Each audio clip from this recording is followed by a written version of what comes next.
Hello everyone, హవీకి వాళ్ళ ఆనందమే ఆనందము. కార్ రైడ్ చేస్తున్నాడు ఆయన. నిజంగానే డ్రైవ్ చేస్తున్న ఫీలింగ్ ఇదైంది. తర్వాత ఆపి నాకు అస్సలు దిగట్లేదు. అది ఎక్కుదాం పదా అని చెప్పి అయితే దింపాను. బట్ హవీని కింద కూర్చోబెట్టేసి మేమైతే ఎక్కేసాము. ఇంకా దాని తర్వాత ఇక్కడ ఆడుకునే కూడా ఉన్నాయి. ఇది వచ్చేసి తిరుపతి మున్సిపల్ పార్కు. ఇది పార్కే కాదు, మినీ ఎగ్జిబిషన్ కూడా. చాలానే రైడ్స్ ఉన్నాయి. అన్నిటికీ అమౌంట్ తీసుకొని ఒక్కళ్ళు ఉన్నా సరే తిప్పుతున్నారు. బాగా అనిపించింది. ఇంకా అక్కడ ఉయ్యాలది ఊగేసి ఇంక ఇక్కడ వచ్చేసి జిమ్ ఎక్విప్మెంట్స్లో ట్రై చేస్తున్నాను. కాదు అన్నీ అరిగిపోయాయి. ఎక్కడ పడిపోతే నడుమిరిగిపోయిద్దా అని టెన్షన్గా ఉంది. ఇంకా దాని తర్వాత ఇక్కడ పానీపూరి, గోబీ చాట్ అన్నీ లోపలే ఉంటే అవి కూడా ఆర్డర్ పెట్టుకొని అక్కడే తినేసాము. గోబీ చాట్ 60 రూపీస్. అన్ని కాస్ట్ అయితే ఎక్కువ ఉన్నాయి. ఇంక ఎగ్జిబిషన్స్ ఇలా పార్క్లో కాస్ట్ ఎక్కువే ఉంటుంది కదా. టేస్ట్ కూడా బాగానే ఉంది.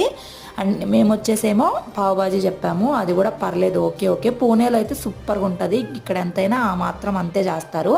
దాని తర్వాత ఇక ఐస్ క్రీమ్ తీసుకున్నాం. ఫస్ట్ టైం ఇలా కుండ ఐస్ క్రీమ్ చూస్తున్నాను. అవి ఏమో ఐస్ క్రీమ్ పెట్టమని అడుగుతూ ఉన్నాడు.